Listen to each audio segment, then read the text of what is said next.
இன்றைய செய்தியிலே திருத்தூதரான யோவான் பெரியவர்களுக்கு, இளைஞர்களுக்கு, சிறியவர்களுக்கு என்று தன்னுடைய செய்தி எழுதுகிறேன் என்று குறிப்பிட்டுவிட்டு, உலகம் சார்ந்த பொருட்கள் மீது நீங்கள் அன்பு வைக்க வேண்டாம், அவை உங்களை பாவத்திற்கு இழுத்துக் கொண்டு சென்றுவிடும். உலகம் சார்ந்த பொருள் மீது நீங்கள் அன்பு கொண்டிருப்பீர்களானால் அவை உங்களை தீச்செயல்களிலே உங்களை இழுத்துக் கொண்டு போகும். உடல் ஆசை, பொருளாசை, மண்ணாசை, பொன்னாசை என்று கடவுளுக்கு விரும்பாத ஒரு செயல்களிலே அது உங்களை கொண்டு போய் சேர்க்கும். கடவுளிடம் அன்பு செலுத்துங்கள், அவர் ஒப்பற்றவர். உலகம் சார்ந்த பொருட்கள் எல்லாம் உங்களை விட்டு போய்விடும்.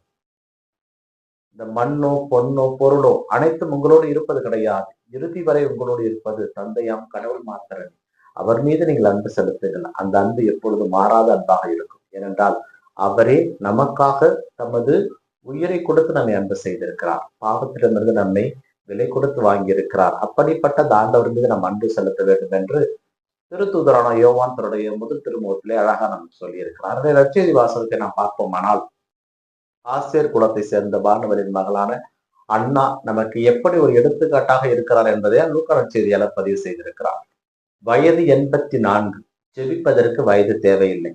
ஏனென்றால் இயேசு கிறிஸ்துவை பற்றி அவர் தன்னுடைய வாழ்நாளிலே அனைவருக்கும் அறிவித்துக் கொண்டிருந்ததாகவும், தினசரி அவர் ஜெபத்திலே ஈடுபட்டிருந்ததாகவும், எருசலேம் ஆலயத்திலே அவர் ஜெபித்ததாகவும் லூக்கா நற்செய்தியாளர் பதிவு செய்திருக்கிறார். பொதுவாக வயது ஆக ஆக நம் உடலிலே வலு குறையும், நடக்க முடியாது, பிரச்சனைகள் வரும், சோர்வு வரும். ஆனால் இவை அனைத்தையும் கடந்து ஜெபம் என்ற ஒன்றிலே இறைவனோடு இணைந்திருந்த இந்த அண்ணா நமக்கு ஒரு முன்மாதிரி. தன்னுடைய முதிர்ந்த வயதிலும் கூட ஆண்டவரை பற்றி அறிவித்திருக்கிறார். இந்த செய்தி பிறக்க போகின்ற புத்தாண்டிலே நமக்கு ஒரு உத்வேகமாக இருக்க வேண்டும். ஜெபிப்பதற்கும் இறைவனை பற்றி அறிவிப்பதற்கும் வயது ஒரு தடை அல்ல என்பதை அண்ணா இங்கு எண்பித்திருக்கிறார். இதைதான் லூக்கா நற்செய்தியாளர் நமக்கு பதிவு செய்திருக்கிறார். இந்த அண்ணா இறைவாக்கினராகவும் இருந்தார். ஏனென்றால் அவர் இயேசுவை பற்றி அறிவித்தார். நாமும் பிறந்திருக்கின்ற பாலகனை பற்றி அறிவிக்க கடமைப்பட்டிருக்கோம்.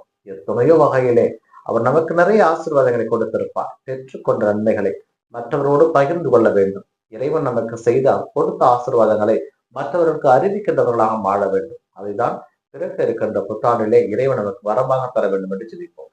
இன்னும் ஒரு நாள் தான் இருக்கிறது. புதிய ஆண்டை கடவுள் நமக்கு கொடுக்க போகிறார். புதிய ஆண்டு, புதிய இதயம், புதிய மனிதர்கள், புதுசாக எல்லாவற்றையும் பார்ப்போம். அதனால் பழையதை மறந்து விடாமல் எங்கிருந்து நாம் வந்தோம் என்பதை மட்டும் நினைவில் கொள்ள வேண்டும். நாம் யார், நம்முடைய இறந்த காலம் என்ன,